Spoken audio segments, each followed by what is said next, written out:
बंधु एंटरटेनमेंट द्वारा हमनवा की ओर से भोजपुरी साहित्य के लिए फिल्मफेयर से सम्मानित साहित्यकार श्री मनोज भावुक के सम्मान में शिक्षक दिवस के अवसर पर एक काव्य गोष्ठी का आयोजन किया गया, जहां उद्योगपति व समाजसेवी मुन्ना सिंह, प्रशासनिक अधिकारी व प्रख्यात शायर समीर परिमल एवं दिव्य आलेख पत्रिका के संपादक व अभिनेता अविनाश बंधु ने संयुक्त रूप से मनोज भावुक जी को अन्न वस्त्र और स्मृतिचिन्ह देकर सम्मानित किया। एनएनटी कंकड़बाग के प्रांगण में आयोजित इस कार्यक्रम में कार्यक्रम के संयोजक समीर परिमल ने कहा कि भोजपुरी के लिए जिस समर्पित भाव से और कई मोर्चे पर यथा साहित्य, सिनेमा, संपादन, संगीत, साक्षात्कार, टेलीविजन और ग्लोबल प्रमोशन आदि के लिए मनोज भावुक काम कर रहे हैं, वैसा कोई दूसरा नहीं दिखता। मनोज भावुक के कॉलेज के दिनों के साथी और जागो भारत फाउंडेशन के संस्थापक मुन्ना सिंह ने कहा कि मनोज भावुक बहुत दिनों तक शिक्षक की भूमिका में रहे और इंजीनियरिंग व मेडिकल की तैयारी करने वाले छात्रों को पढ़ाया।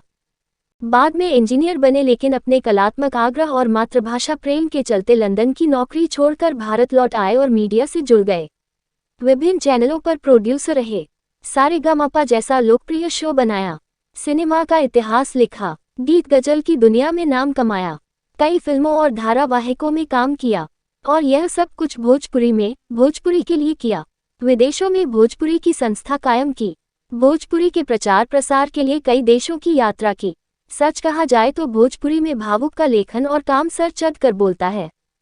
फिल्म क्रिटिक और कवि डॉक्टर कुमार विमलेंदु सिंह ने कहा कि मनोज भावुक भोजपुरी के एम्बेसडर हैं, किसी भी मातृभाषा के लिए काम करने वालों के लिए प्रेरणा स्रोत हैं, गंभीर अध्येता है, चाहे इनकी गजलें सुनिए या सिनेमा पर इनका काम देख लीजिए। वहीं अविनाश बंधु ने कहा कि जिस प्रकार से मनोज भावुक जी भोजपुरी साहित्य को विश्व पटल पर प्रसिद्धि दिलाने के लिए वर्षों से काम कर रहे हैं, वो वंदनीय और अनुकरणीय है। हमें उन पर नाज है। इस अवसर पर बोलो जिंदगी के निदेशक राकेश सिंह सोनू ने वरिष्ठ टेलीविजन पत्रकार राणा यशवंत की उस बात को कोट किया जो उन्होंने मनोज भावुक के बारे में अपने सोशल पेज पर लिखी है। राणा जी ने लिखा था कि मनोज भावुक को जब पढ़ता हूँ, सुनता हूँ तो लगता है ऐसा तो मैं शायद नहीं लिख सकता।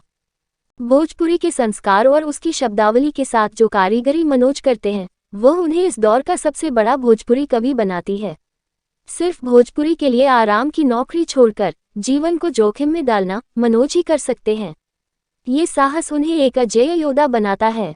अपनी रचनाओं में मनोज समय का जैसा बोध लेकर चलते हैं, वह निरीक्षण की उनकी ताकत और भाषा के साथ सजगता का प्रमाण है। भोजपुरी के साथ जैसा कायदा मनोज बरतते हैं, वह अद्भुत है। भावुक के सफर और योगदान पर उपस्थित वक्ताओं ने बहुत सारी भावुक बातें की।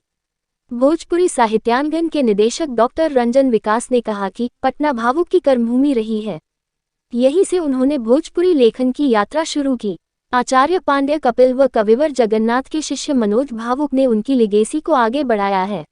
इस अवसर पर डॉक्टर कुमार विमलेंदु सिंह, आराधना प्रसाद, कुमार पंकजेश, राकेश सिंह सोनू, प्रीतम कुमार, डॉक्टर रंजन विकास, रंजन प्रकाश, पीयूष आजाद, श्वेता गजल, रश्मि गुप्ता, राजकांता राज, उत्कर्ष आनंद भारत, श्याम श्रवण, अक समस्तीपुरी व विकास राज आदि कवियों ने काव्य पाठ भी किया।